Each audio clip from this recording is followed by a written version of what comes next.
Viewers, welcome to my channel. आज हम rich dad poor dad book का 9 chapter का 4 पार्ट पढ़ने जा रहे हैं। शुरू करना का 4 पार्ट। किसी फॉर्मूला के विशेषज्ञ बन जाएं और फिर एक और नया फॉर्मूला सीख लें। जल्दी सीखने की ताकत। ब्रेड बनाने के लिए हर बेकर का एक फॉर्मूला होता है, चाहे वो उसके दिमाग में ही क्यों ना हो। यही पैसा बनाने के बारे में भी होता है। इसीलिए धन को अक्सर डो भी कहा जाता है। हम में से ज्यादातर लोगों ने ये कहावत सुनी है, आप वो है जो आप खाते हैं। मैं इसी कहावत को दूसरी तरह से कहना चाहूँगा। मैं कहता हूँ, आप वो बनते हैं जो आप पढ़ते हैं। दूसरों शब्दों में, आप सावधान रहें कि आप क्या पढ़ रहे हैं या क्या सीख रहे हैं, क्योंकि आपका दिमाग इतना ज़्यादा ताकतवर है कि आप जिस चीज़ के बारे में सीखेंगे आप वही बन जाएंगे। उदाहरण के तौर पर, अगर आप कुकिंग सीखते हैं तो आप कुक बन जाते हैं। अगर आप कुक नहीं बनना चाहते हैं तो आपको कोई और विषय पढ़ना चाहिए, जैसे एक स्कूल टीचर। शिक्षण का अध्ययन कर लेने के बाद आप अक्सर शिक्षक बन सकते हैं और इसी तरह सिलसिला जारी रह सकता है। अपने अध्ययन के विषय को सावधानी से चुनें। जब पैसे की बात आती है तो ज्यादातर लोगों के पास वही एक मूलभूत फॉर्मूला होता है जो उन्होंने स्कूल में सीखा था, और वो फॉर्मूला है, पैसे के लिए काम करो। संसार में सबसे ज्यादा लोकप्रिय फॉर्मूला यही है, जिसके कारण हर दिन करोड़ों लोग सुबह उठते हैं और काम पर जाते हैं, पैसे कमाते हैं, बिल चुकाते हैं, चेकबुक को बैलेंस करते हैं, कुछ म्यूचुअल फंड खरीद लेते हैं और फिर से काम पर चले जाते हैं। यही उनका मूलभूत फॉर्मूला या नुस्खा है। अगर आप जो कर रहे हैं उससे आप थक गए हैं या आप पर्याप्त नहीं कमा रहे हैं, तो आपको अपने पैसे बनाने के फॉर्मूला को बदल लेना चाहिए।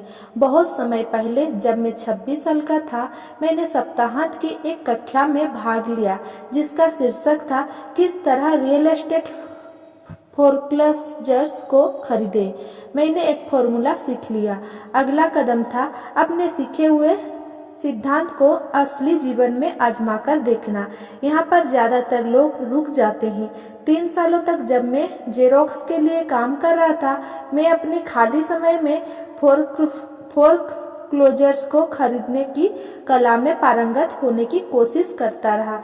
मैंने उस फॉर्मूला से कई करोड़ों डॉलर बनाए हैं, परंतु आज ये बहुत धीमा फॉर्मूला है और फिर भी बहुत से लोग इसका प्रयोग कर रहे हैं। एक बार मैं उस फॉर्मूला को विशेषज्ञ बन गया तो मैं दूसरे फॉर्मूला की खोज करने लगा। कई कक्षाओं में मुझे कई नई जानकारी सीधे रूप में नहीं मिली, परंतु मैंने हमेशा कुछ न कुछ नया जरूर सीखा। मैंने ऐसी बहुत सी कक्षाओं में भाग लिया है जो केवल डेरिवेटिव सौदेबाजी के लिए आयोजित की गई थी और वस्तुओं के ऑप्शन सौदेबाजी के लिए तथा राजकतावादी के लिए आयोजित कक्षाओं में भी मैं गया हूँ। मैं अपने दायरे से पूरी तरह बाहर पहुँच गया था और एक ऐसे कमरे में था जहाँ परमाणु भौतिकी और स्पेस साइंस के वैज्ञानिक विशेषज्ञ की भीड़ थी, परंतु मैंने वहाँ बहुत कुछ सीखा जिससे मेरा स्टॉक और रियल एस्टेट निवेश ज्यादा अर्थपूर्ण और फायदेमंद बन गया। ज्यादातर जूनियर कॉलेजों और सामुदायिक कॉलेज में फाइनेंशियल प्लानिंग या पारंपरिक निवेश को खरीदने के तरीके पर कक्षाएं आयोजित की जाती है। शुरुआत करने के लिए ये बहुत अच्छी जगह है, तो मैं हमेशा एक ज्यादा तेज फॉर्मूला की खोज करता रहता हूँ। इसी कारण नियमित रूप से मैं एक दिन में जितना कम होता है उतना कमाने में कोई लोगों को पूरी जिंदगी लग जाएगी। एक और बात, आज की तेजी से बदल रही दुनिया में आप कितना जानते हैं वो ज्यादा महत्वपूर्ण नहीं रह गया है, क्योंकि प्राय आज आप जितना जानते हैं वो पुराना हो चुका है। महत्वपूर्ण ये है कि आप कितनी तेजी से सीखते हैं। ये कला अनमोल है। ज्यादा तेज फॉर्मूले ढूंढने में ये बहुत काम आती है। पैसे के लिए कड़ी मेहनत करना एक पुराना फॉर्मूला है जो गुफा मानव के जमाने में पैदा हुआ था। 5. खुद को सबसे पहले वेतन दे। खुद पर अनुशासन की ताकत। अगर आप खुद पर काबू नहीं रख पाते तो अमीर बनने की कोशिश भी ना करें। आपको इसके पहले मरीन कॉप्स या किसी धार्मिक संस्था में जाना चाहिए ताकि आपको खुद पर काबू रखना आ जाए। इस बात का कोई मतलब नहीं है कि निवेश करें, पैसा कमाएं और उसे फेंक दें। खुद पर अनुशासन की कमी के कारण ही करोड़ों डॉलर की लॉटरी जीतने वाले लोग जल्द ही दिवालिया हो जाते हैं। यह खुद पर अनुशासन की कमी ही है जिससे तनख्वाह बढ़ने पर लोग तत्काल बाजार जाकर नई कार खरीद लेते हैं या विदेश यात्रा पर निकल जाते हैं। ये कहना कठिन है कि 10 कदमों में कौन सा सबसे ज्यादा महत्वपूर्ण है, परंतु सभी कदमों में से इस कदमों की विशेषज्ञता सबसे कठिन है। अगर ये आप में पहले से ही मौजूद ना हो, मैं तो यही कहना चाहूँगा कि खुद पर अनुशासन की कमी ही यह वह सबसे बड़ा कारण है जो लोगों को 3 समुदायों में बांटता है, अमीर, गरीब और मध्य वर्ग। सीधे तरीके से कहे तो जिन लोगों में आत्मसम्मान कम होता है और जो फाइनेंशियल दबावों को ज्यादा सहन नहीं कर पाते, वे कभी अमीर नहीं बन सकते। और कभी नहीं का मतलब होता है कभी नहीं। जैसा मैंने पहले बताया था, मैंने अपने अमीर डैडी से यह सबक सीखा था कि दुनिया आपको इधर उधर धकेलेगी। दुनिया लोगों को इधर उधर धकेलती है तो इसीलिए नहीं क्योंकि बाकी लोग गुंडे होते हैं, बल्कि इसीलिए क्योंकि आप में आंतरिक नियंत्रण और अनुशासन की कमी होती है। जिन लोगों में आंतरिक सहन शक्ति की कमी होती है, वे अक्सर उन लोगों के शिकार हो जाते हैं जिनमें आत्म अनुशासन होता है। मैं जिन व्यावसायिक कक्षाओं में पढ़ता हूँ, वहाँ मैं लोगों को लगातार यह याद दिलाता हूँ कि वे अपने सामान या सेवा पर अपना ध्यान केंद्रित ना करें, बल्कि मैनेजमेंट की कला पर अपना ध्यान केंद्रित करें। अपना खुद का व्यवसाय शुरू करने के लिए 3 सर्वाधिक महत्वपूर्ण मैनेजमेंट दक्षताएं हैं। पहला, कैश फ्लो का मैनेजमेंट, दूसरा लोगों का मैनेजमेंट, तीसरा व्यक्तिगत समय का मैनेजमेंट। मैं ये कहूँगा कि ये 3 का दक्षताएं केवल व्यवसाय शुरू करने वालों के लिए ही नहीं, बल्कि सभी के लिए काम की है। ये तीनों आपकी जीवन शैली में महत्वपूर्ण भूमिका निभाती है। व्यक्ति के रूप में, परिवार के सदस्य के रूप में, व्यवसाय में, किसी धर्मांत संगठन में, शहर या देश में। ये सभी दक्षताएं आत्मानुशासन को साधने से बढ़ जाती है। मैं खुद को सबसे पहले भुगतान करे सिद्धांत को हल्केपन से नहीं लेता। जॉर्ज क्लासन की पुस्तक the richest man in Babylon में खुद को सबसे पहले भुगतान करें का वक्तव्य सबसे पहले आया था। इस पुस्तक की करोड़ों पंक्तियां बिक चुकी है, परंतु हालांकि करोड़ों लोग इस जबरदस्त जुल्मे को दोहराते हैं, बहुत कम लोग ही इस सलाह का पालन करते हैं। पैसा जैसा मैंने कहा है, फाइनेंशियल साक्षरता अंक पढ़ने की योग्यता देती है और अंक कहानी बता देते हैं। किसी आदमी के इनकम स्टेटमेंट और बैलेंस शीट देखकर मैं तत्काल यह देख सकता हूँ कि जो लोग खुद को सबसे पहले भुगतान करें के सिद्धांत का राग आलोकते रहते हैं, वे दरअसल इसका कितना पालन करते हैं। एक चित्र 1000 शब्दों के बराबर होते हैं। तो एक बार फिर हम ऐसे लोगों के फाइनेंशियल स्टेटमेंट की तुलना करें जो खुद को सबसे पहले भुगतान करते हैं और जो ऐसा नहीं करते। चित्र का अध्ययन करें और देखें कि क्या आप कुछ अंतर पकड़ सकते हैं। इसके लिए कैश फ्लो की समझ जरूरी है, जिससे कहानी बताई जाती है। ज्यादातर लोग अंक देखते हैं और कहानी को अनदेखा कर देते हैं। अगर आप सचमुच कैश फ्लो की ताकत को समझना शुरू कर देते हैं, तो आपको जल्द ही यह पता चल जाएगा कि अगले पृष्ठ पर दिए गए चित्र में कहाँ गड़बड़ी है और 90% लोग क्यों जिंदगी भर कड़ी मेहनत करते हैं और इसके बाद उन्हें सोशल सिक्योरिटी जैसे सरकारी मदद की जरूरत क्यों होती है। क्या आप इसे देख सकते हैं? पिछले पृष्ठ पर दिया हुआ चित्र उस व्यक्ति के काम दर्शाता है जो खुद का भुगतान सबसे पहले करता है। हर महीने अपने मासिक खर्चों का भुगतान करने से पहले वो अपने संपत्ति वाले कॉलम में पैसा डालते हैं। हालांकि करोड़ों लोग ने क्लासन की पुस्तक पढ़ी है और खुद को सबसे पहले भुगतान करे का सिद्धांत समझा है, परंतु हकीकत में वे खुद को सबसे आखिर में भुगतान करते हैं। जब मैं आप में से उन लोगों की चीख पुकार सुन सकता हूँ जो अपने बिल्स का भुगतान सबसे पहले करने में गंभीरता पूर्वक विश्वास करते हैं, और मैं यह भी सुन सकता हूँ कि सभी जिम्मेदार लोग अपने बिल समय पर चुकाते हैं, मैं ये नहीं कहता कि आप गैर जिम्मेदार हो जाएं या अपने बिल का भुगतान ना करें।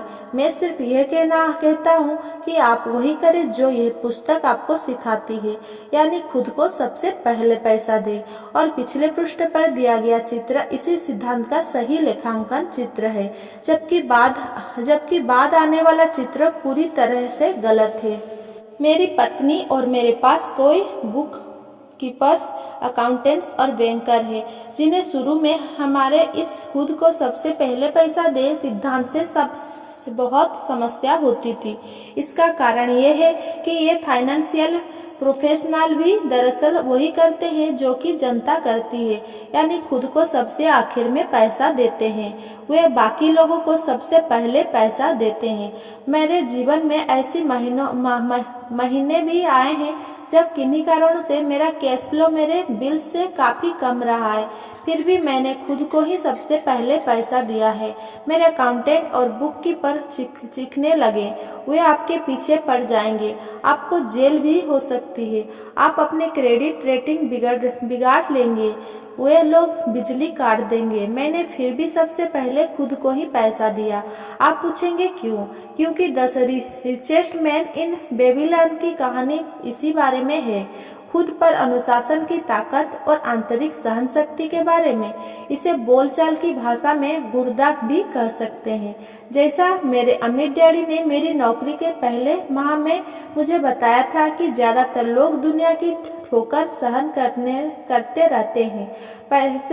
पैसे वसूलने वाला आता है और आप या तो पैसे सेल्स क्लर्क कहता है, आप इसे अपने चार्ज कार्ड में डाल दें। आपका रियल एस्टेट एजेंट आपसे कहता है आगे बढ़े चलो, घर खरीदने पर सरकार आपको टैक्स में छूट देती है। पूरी पुस्तक दरअसल इसी बारे में है। आप में धारा के विरुद्ध जाने का और अमीर बनने का गुर्दा होना चाहिए। हो सकता है कि आप कमजोर ना हो, परंतु जब पैसे की बात आती है तो कई लोग का हौसला पस्त होने लगता है। मैं ये नहीं कहता कि आप गैर जिम्मेदार बने। मुझ पर ज्यादा कर्ज नहीं है, क्रेडिट कार्ड का कर्ज भी नहीं, और ऐसा इसीलिए है क्योंकि मैं खुद को सबसे पहले पैसा देता हूँ। मैं अपनी आय को कम से कम इसीलिए करता हूँ क्योंकि मैं इसे सरकार को नहीं देना चाहता। इसीलिए आप में से जिन लोगों ने the secrets of the rich नाम का वीडियो देखा होगा, उन्हें मैं यह बता दूं कि मेरी आय निवादा के कॉरपोरेशन के जरिए मेरे संपत्ति वाले कॉलम से आती है। अगर मैं पैसे के लिए काम करता तो सरकार इसे ले लेती। हालांकि मैं अपनी बिल्स का भुगतान सबसे आखिर में करता हूँ, परंतु मुझमें इतनी आर्थिक समझ है कि मैं किसी मुश्किल में नहीं फंसता हूँ। मैं कंज्यूमर कर्ज को पसंद नहीं करता हूँ। मेरे पास इतने दायित्व है जो 99% लोगों से ज्यादा है, परंतु उनका भुगतान मैं नहीं करता हूँ, बल्कि दूसरे लोग मेरी देनदारियों को चुकाते हैं। वे मेरे किराएदार कहलाते हैं। तो खुद को पैसा देने में पहला नियम यह है कि कर्ज में मत फंसो। हालांकि मैं अपने बिल का भुगतान सबसे आखिर में करता हूँ, परंतु मैं केवल कुछ महत्वहीन बिल्स ही बचा कर रखता हूँ। दूसरी बात यह कि जब भी मेरे पास पैसा कम होता है तब भी मैं खुद को ही सबसे पहले दे देता हूँ। मैं कर्ज देने वाले और सरकार को सीखने देता हूँ। जब वे कठोर होते हैं तो मुझे अच्छा लगता है। क्यों? क्योंकि ये लोग मुझ पर एक एहसान कर रहे हैं। वे मुझे प्रेरित कर रहे हैं कि मैं जाऊं और ज्यादा पैसा कमाऊं। तो मैं खुद को सबसे पहले पैसा देता हूं। मैं वैसे आमतौर पर उन्हें सही समय पर भुगतान कर देता हूं। मेरी पत्नी और मेरी साख बहुत अच्छी है। हम केवल दबाव में नहीं आते हैं और कर्ज उतारने के लिए अपनी वेतन का बचत का इस्तेमाल नहीं करते, ना ही उसके तलिए अपने स्टॉक को बेचते हैं। इसमें बहुत ज़्यादा समझदारी नहीं है। तो जवाब ये है, एक ऐसे बड़े कर्ज में ना फंसे जिसका भुगतान आपको करना हो। अपने खर्चों को सीमित रखें, अपनी संपत्ति को सबसे पहले बनाएं, फिर बड़ा घर या शानदार कार खरीदें। चौहा दौड़ में फंसे रहना समझदारी नहीं है। 2, जब आपके पास पैसा कम हो तो जब दबाव को पड़ने दे और अपनी बचत या निवेश को खर्च ना करें। उस दबाव को अपनी फाइनेंशियल प्रतिभा को प्रेरित करने के लिए इस्तेमाल करें, ताकि आप ज़्यादा पैसा कमाने और अपने बिल्स का भुगतान करने के नए तरीकों के बारे में सोच सकें। इससे ज़्यादा पैसा कमाने की आपकी योग्यता भी बढ़ेगी और आपकी फाइनेंशियल बुद्धि भी ज़्यादा विकसित होगी। मैं कई बार फाइनेंशियल भट्टी में तपा हूँ और मैंने अपने दिमाग का इस्तेमाल करके ज़्यादा आमदनी हासिल की है और ये ध्यान रखा है कि मेरे संपत्ति वाले कॉलम को कोई नुकसान ना पहुँचे। मेरा बुक कीपर चीखने लगा और बचाव के लिए छुप गया, परंतु मैं उस तरह का सिपाही था जो किले में की रक्षा के लिए लड़ रहा था। गरीब लोग की आदतें भी गरीब होती है। एक आम बुरी आदत है बचत में से पैसे निकाल लेना। अमीर लोग जानते हैं कि बचत को ज़्यादा धन कमाने के लिए इस्तेमाल किया जाता है, ना कि बिल का भुगतान करने के लिए। मैं जानता हूँ कि ये कठोर जान पड़ता है, परंतु जैसा मैंने कहा, अगर आप अंदर से कठोर नहीं है तो दुनिया आपको इधर से उधर धकेलती है। अगर आप आर्थिक दबाव पसंद ना करते हो तो एक ऐसा फॉर्मूला खोज ले जो आपके लिए कारगर साबित हो। एक अच्छा फॉर्मूला ये होगा कि खर्च कम किए जाए, पैसा को बैंक में रखा जाए, ज़्यादा इनकम टैक्स चुकाए जाए, सुरक्षित म्यूचुअल फंड्स खरीदे जाए और औसत बने रहने की कसम खाई जाए, परंतु ये खुद को सबसे पहले भुगतान करे के सिद्धांत का उल्लंघन करता है।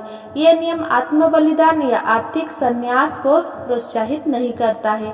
इसका मतलब ये नहीं है कि खुद को सबसे पहले पैसे देने के बाद भूखे मरो। जिंदगी मौज मस्ती के लिए है। अगर आप अपनी फाइनेंशियल प्रतिभा को जागृत कर लेंगे तो आपके पास जीवन के सभी सुख हो सकते हैं। आप अमीर बन सकते हैं और आप बिल चुका सकते हैं और इस प्रक्रिया में अच्छी जिंदगी भी जी सकते हैं और यही फाइनेंशियल बुद्धि कहलाती है। Thanks for watching. Please like, comment, share and subscribe. Thank you.